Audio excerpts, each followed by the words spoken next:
That's not a comic book. Now that's a comic book. New X-Men. E is for Extinction. The first volume in Grant Morrison's polarizing X-Men run.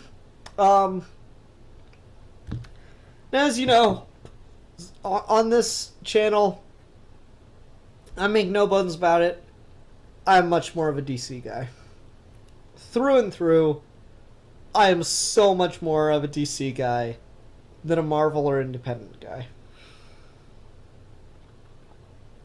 That being said, I quite like the idea of the X-Men. I think there's a lot of interesting things to the ideas of the X-Men, and I find a lot of the characters and the dynamics of the teams really, really interesting. Like, the Professor X Charles Xavier relationship is just, that's good shit.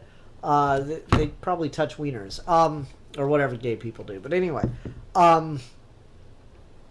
God, I love the dynamics of the X team. So I've always been interested in reading X-Men. It's just, for comics, there's already the reputation of ridiculous continuity that doesn't make any sense. You just gotta like try to you have to read everything to understand it, and you're never going to be able to do that. And for the most part, that's not true. For the most part, end of the day, continuity doesn't really matter. I think X-Men's the exception. I think X-Men is the book that is the most drowned in continuity, and outsiders to the franchise will always have a hard time jumping in. So that being said, I'm not jumping in the franchise. This is not a start of a series where I'm going to review all of Morrison's X-Men run. At least not yet. I'll get into the book, alright? But yeah, Morrison had a run on X-Men, and it was very controversial. I've heard nothing but people bitching about it, except for the people who rant and rave about it being one of the best runs ever. So, there's that. E is for Extinction, though. For an X-Men run, probably starts out the absolute best I could hope for. Because Morrison has a great ability to just really get and sell a character or a group or whatever, and just know how to start them out strong. You see the same thing in Justice League. Go read Batman, his Batman run. He just always knows how to really set up and epitomize who these characters are, and also where they are at in their life at a certain point. And so page 1 is just like, damn. As you got Wolverine and Cyclops just passively destroying the fuck out of a Sentinel. I love Cyclops' line here. Wolverine, you can probably stop doing that now. So you could just get the sense that these guys have like turned destroying Sentinels into routine. Like the way quietly draws Cyclops just kind of casually leaning as he's laser blasting the Sentinel's head. Logan's, on a rage path destroying the Sentinel, but it's just like clearly defeated. So you get immediately a sense of where the X-Men are in their history. And then you turn the page and you get this breakdown of Neanderthals being slaughtered by Homo sapiens sapiens. As a lady in a safari outfit explains the situation to a fat guy that doesn't really know about what's going on. Homo sapiens Neanderthalis, the last unlucky remnants of their kind, soon to be replaced by a smarter, faster, more aggressive species, Homo sapiens sapiens. Meet our ancestors, wiping out the competition.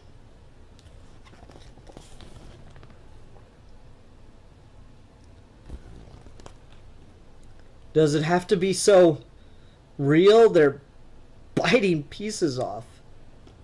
I'm sure there's no evidence to prove that Neanderthal man was slaughtered. I saw a documentary on TV.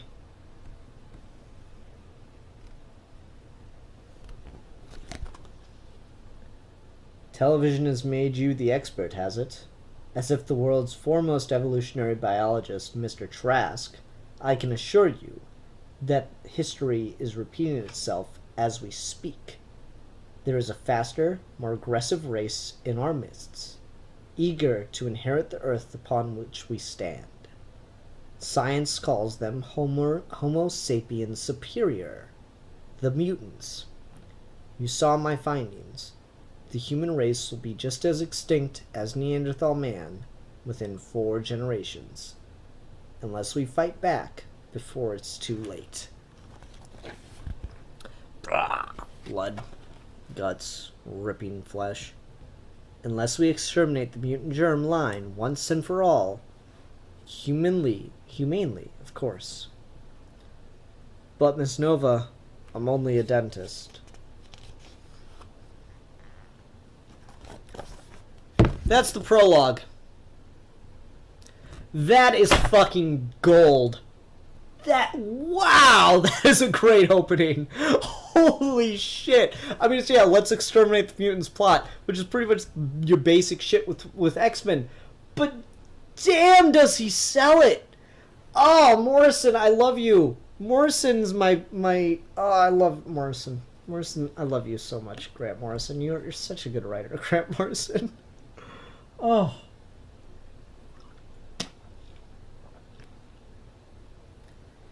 Maybe it's that I haven't read enough X-Men. Maybe that feels really trite and been done and yada yada yada. Maybe. But Morrison has such a great ability to just boil something down to the exact quintessential nature of what makes it work. And he can just sell it. He just can really look like he just looks at and perfectly studies and comprehends everything that works about a property. And he can just bottle it all up and perfectly redistribute it and tell it all in one story. And just that prologue is so damn perfect.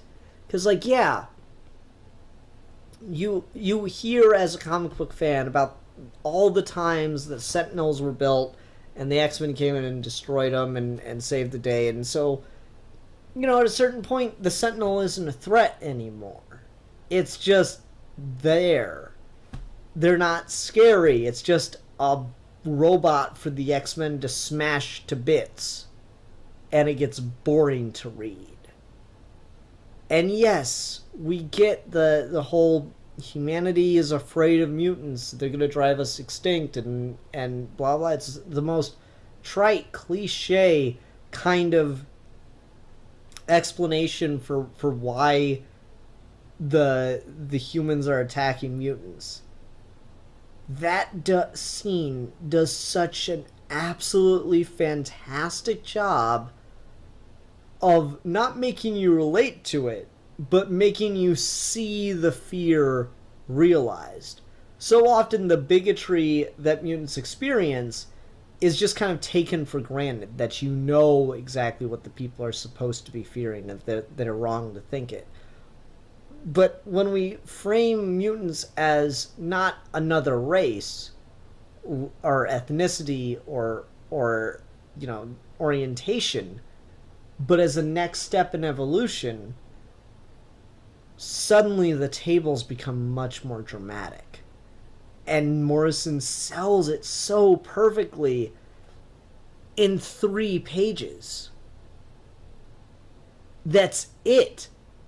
It took 3 pages and some of the best X-Men writing I've ever read. To be fair, I've not read a lot. More coming. I got some more X books, but that are more standalone, I believe. Man.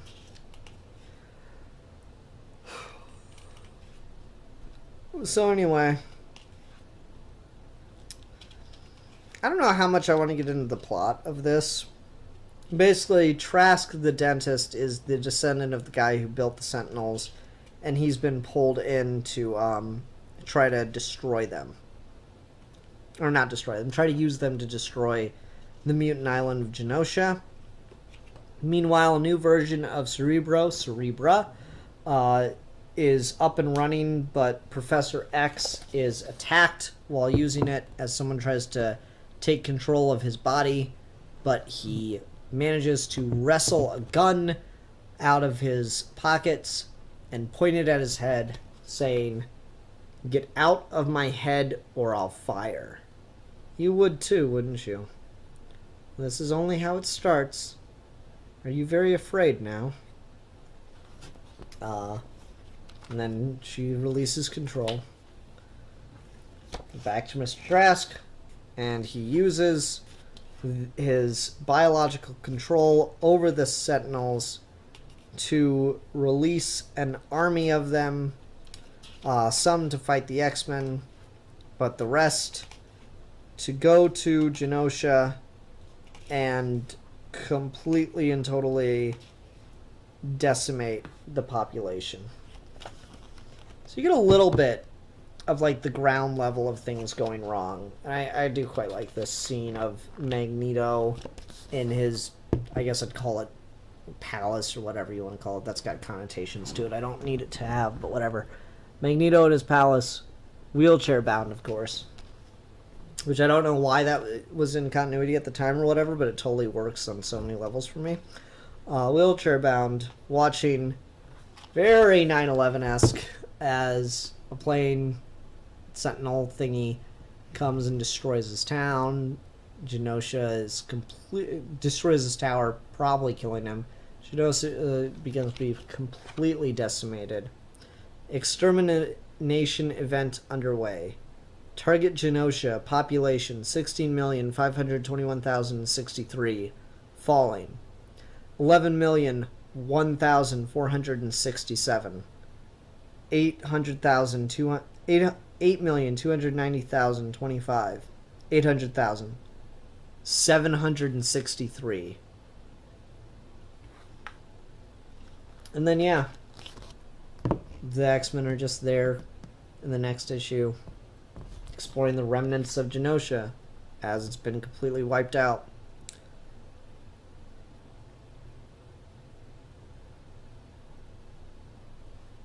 They find Emma Frost, whose mutant second ability has presented itself in her ability to have diamond tough skin. Let me pull up live comments here real quick. Question for my audience watching.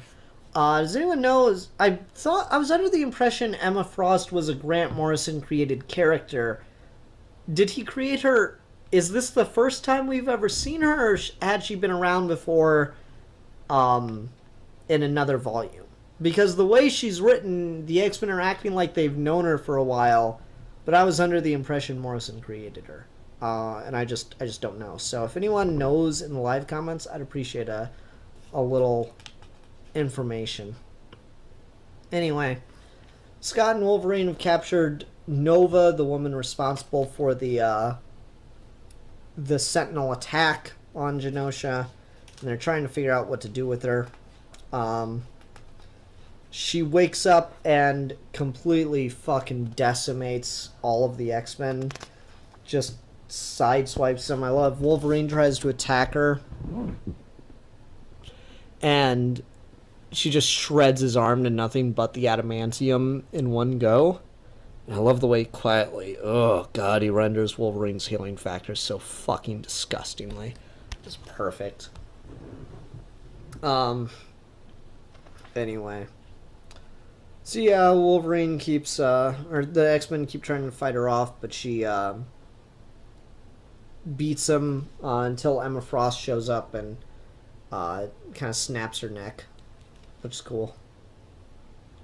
But to make sure she's dead, Charles Xavier shoots her, like, just pumps her ass full of lead, which is kind of cool. It's like, it killed 16 million mutants. It would have killed all of us. May posterity forgive me. I love it.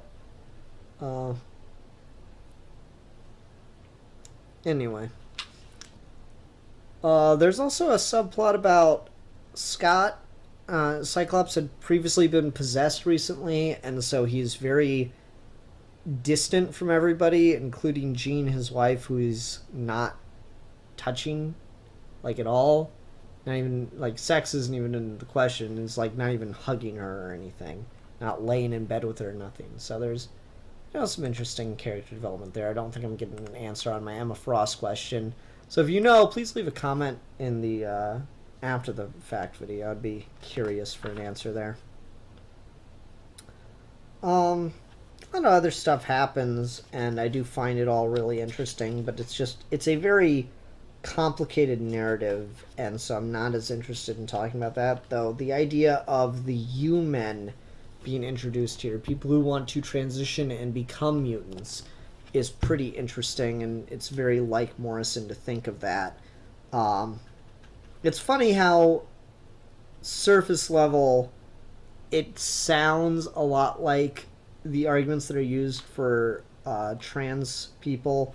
I don't think it applies, and I don't think that's what Morrison's intending, but he's definitely playing with the rhetoric that people use for these social movements. I like this line of this person commenting on it. This makes a delightful mockery of Charles Xavier's mutant rights charter. Our beloved headmaster has opened the floodgates to every lunatic with an outrageous demand in a publishing deal. So that was kind of interesting. Again, I think it's obviously using the same logic, but it's not being fair to the nature of circumstance.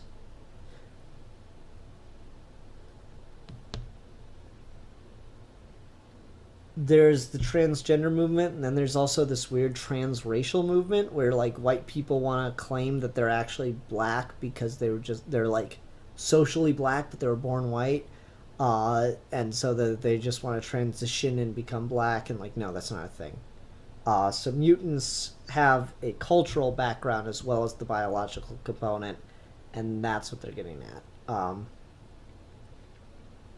So yeah, that's the distinction here. Logan and Domino take down a Chinese government conspiracy to hide a mutant that is ridiculously powerful, and Scott has to talk the guy out of suicide and into joining the X-Men, which is pretty cool. Quite liked it. This whole issue is chosen to be told in this format. I'm not sure what the story reason this choice has, and I just thought it was really interesting. This whole chapter's, you read it like this, and so that was kind of a different idea. I wasn't sure why. I'm sure if I were like a reviewer or something, I could come up with some kind of explanation, but I don't know. I'm kind of happy with it just because it was cool. I'm not sure what it really adds to the story. Maybe it's just it gave Quietly more canvas to play with. I think it's Quietly doing the art still for this issue. Maybe since it's in China, it's supposed to reflect... What's the name? It's not manga in China. It's something else. I believe the Chinese have their own word for it. Leinil Francis Yu. Leinil Francis Yu does the art for this issue. So maybe since it's a... Is that a Chinese artist then? Maybe. Yeah. It's interesting. It's unique. You don't see many comics formatted that way. But But I like that story quite a bit. It was neat just to see the X-Men on a mission that really felt X-Men level to me.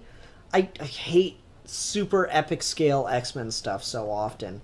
To me, the X-Men are not an army; they're a Black Ops team, and that felt much more like a Black Ops kind of little stealthy, little cool superpower use mission, and I quite liked it. Um, Also, Morrison writes a really good Beast, and I quite like that. At one point, Beast learns that Professor X has indeed been taken over by Nova, the woman they thought they killed earlier. So he's having to deal with Professor X mental attacks, and just trying to, figure out what to do. And God, Morrison does such a great job of portraying Beast's fears about himself, his own implicit doubts, and writing a really fucking malicious villain. Are you trying to speak English? Those are supposed to be words. You can barely talk, you freak. Remember when you looked almost human in the mirror? Then it started, the fall from man to ape, from ape to feline. Poor ugly Henry McCoy, there's no place for you in any mutant future. You're a devolver, zoo animal, stumbling backwards down the tree of life. How does it feel to have someone throw up on your soul, Henry? You're a worthless, failed experiment, and you brought it all on yourself.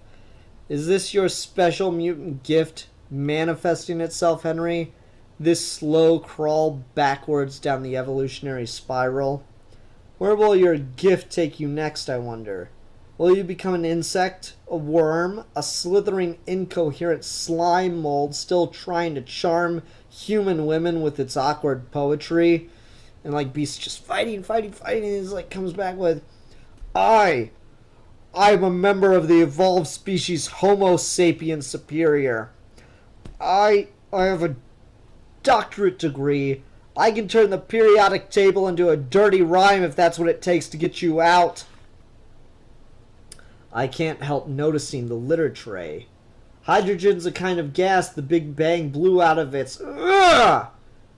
Then came the proton, take your medical degree from its frame, Beast.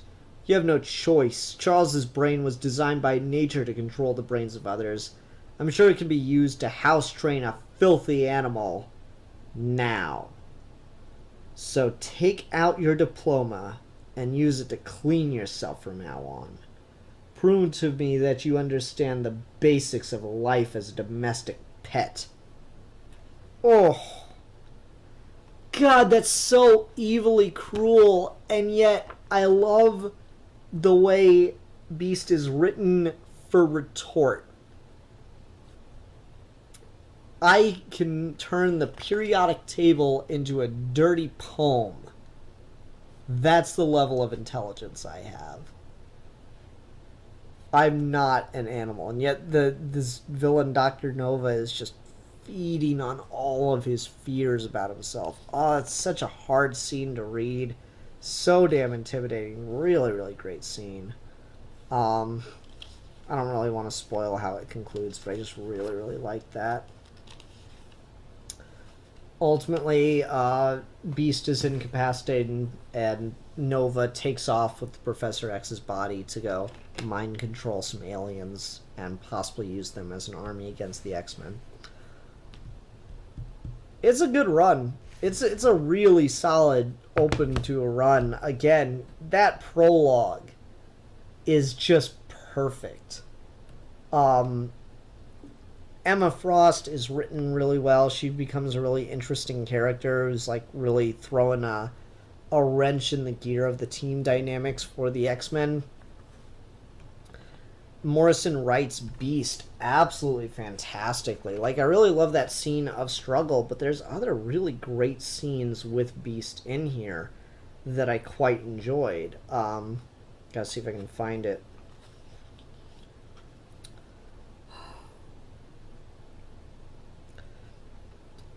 You're incredibly upbeat for someone who's turning into the romantic lead from Beauty and the Beast on Ice, if that's what you want me to say. Soda? Diet, please. Diet, you weigh 600 pounds. So, do I want to get fat? I do a lot of leaping around. Thank you, Haley, for the sound effects. That's not quiet. Gave you information on Emma, by the way.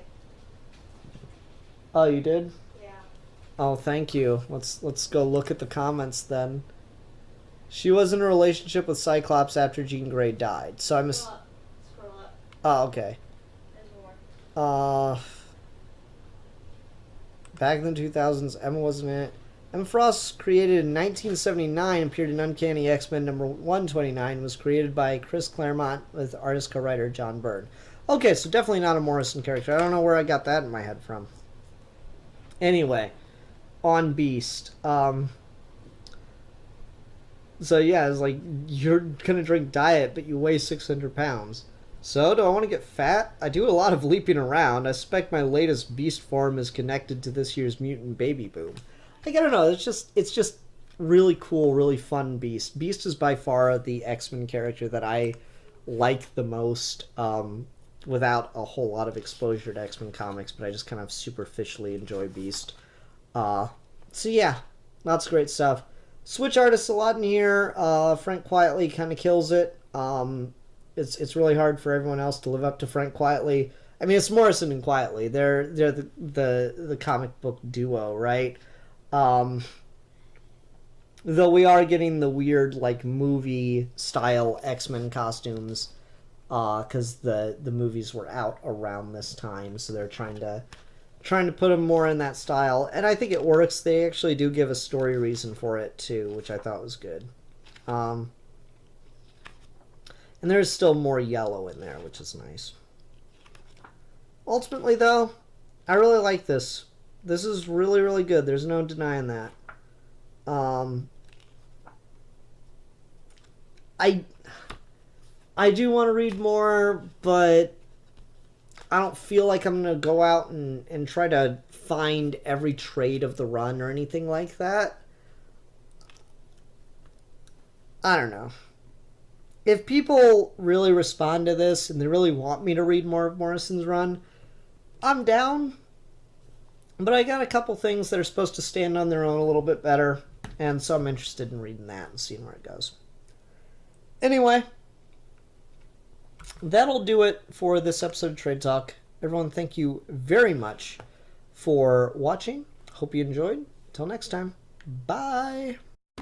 That's not a comic book. Now that's a comic book.